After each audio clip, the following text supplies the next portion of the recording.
Howdy again everyone. In the past few years there's been a bit of a trend for manufacturers to take their macro lenses a step beyond by taking them beyond 1:1 magnification, particularly low budget manufacturers, and now Astrhori are throwing their hat into the ring with a new 120mm f2.8 macro 2x lens. Its focal length of 120mm is a bit longer than average, getting you better portrait pictures, but more importantly, getting you a little more space to work with when doing macro photography, and getting your backgrounds a little more compressed, which are helpful for more dedicated and experienced macro photographers. The trade-off is that it's resultingly a bit harder to get sharp pictures at a longer focal length without using a tripod. It's a totally manual lens and it'll be available on Sony E, Canon RF, Leica L and Nikon Z mounts. And its price will be $369 making it potentially very good value for a lens that can get you so specially close to your subject. I'd like to thank Astrhori very much for sending me a copy of this lens for testing, although as usual this is a totally independent review. The lens is pretty big and weighing over 2 pounds or nearly a kilogram, rather heavy. The lens is very tough and metallic, being built upon a metal mount without any weather sealing. At the rear there's a metallic aperture ring. The aperture stops are spaced out evenly with somewhat heavy clicks at each stop. Something I'll tell you right now is that this lens suffers from quite a lot of focus shift or residual spherical aberration, which is to say the focus point moves forwards and backwards as the aperture is closed down or opened up.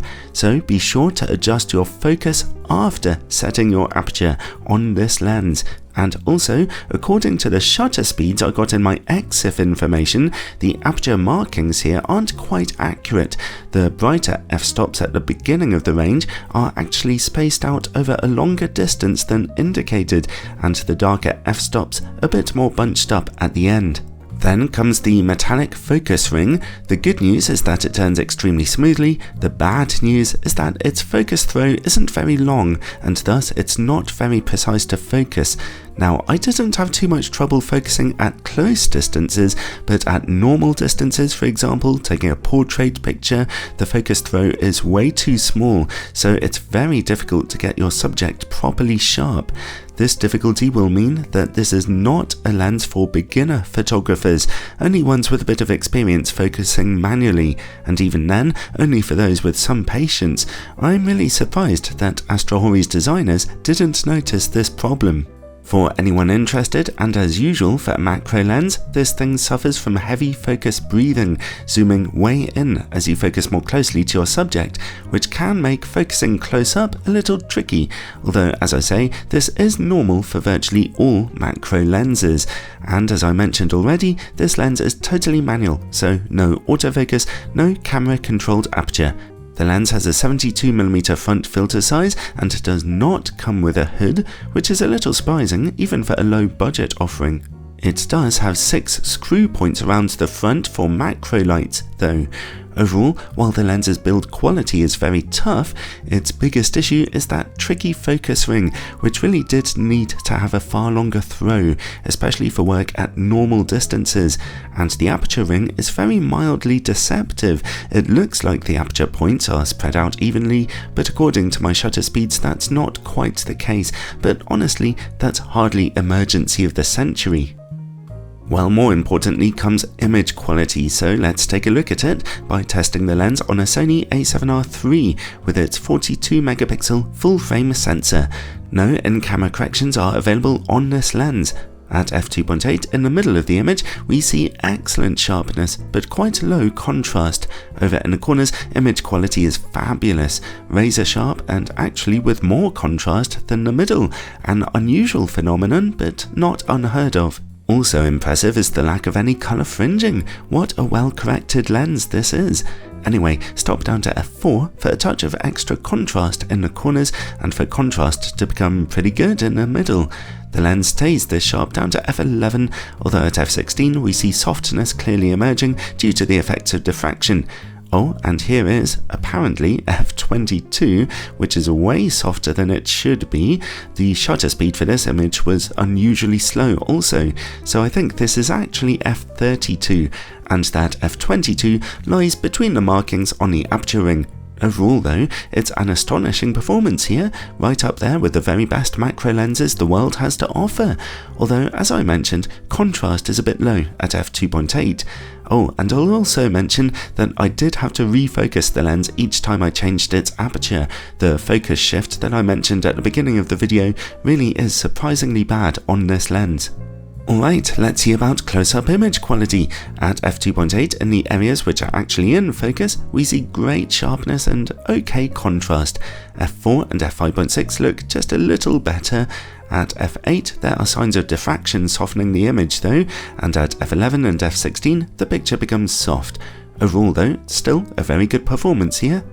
Let's look at distortion and vignetting now. The lens projects just a touch of pincushion distortion here, and at f2.8 and f4, vignetting is only light. Stop down to f5.6 for those image corners to become fully bright. Great performance there.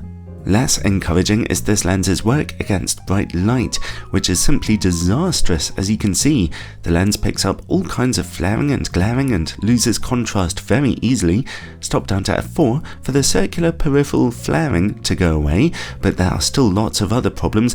Not good, especially when you consider that there's no bayonet mount for a lens hood on this lens. Perhaps see if you can find a screw-on hood instead? Anyway, let's check out the quality of this lens's bokeh, and that's a real strong point. Not only does the lens offer quite deeply out of focus backgrounds here, but they look gorgeously soft also, even in difficult transitional zones. Nice. And finally, related to bokeh comes longitudinal chromatic aberration. The lens scores a major unexpected win here, as it appears to be apochromatic. No longitudinal CA to be seen at all, even at f2.8. Even Canon and Nikon's expensive macro lenses can't achieve this. Well done, Astrhori. Overall, well, that review was a real rollercoaster ride, lurching from strength to weakness to strength and back again. The lens is undoubtedly problematic, yet it does have some real potential. On the bad side, it's quite difficult to focus and suffers from a bit of low contrast, very high flaring, and focus shifting, which could catch anyone who hasn't watched this review by surprise. Its aperture control is a little misleading also. On the good side though, it offers amazing sharpness, very low vignetting, no real lateral or longitudinal chromatic aberration, and of course it can get you extremely close to smaller subjects.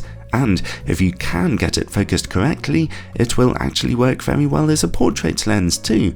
So, if you're willing to put the work into it, and you're willing to add some contrast to its images in post, then a dedicated macro photographer might actually get a real kick and some great results out of this slightly unwieldy little monster.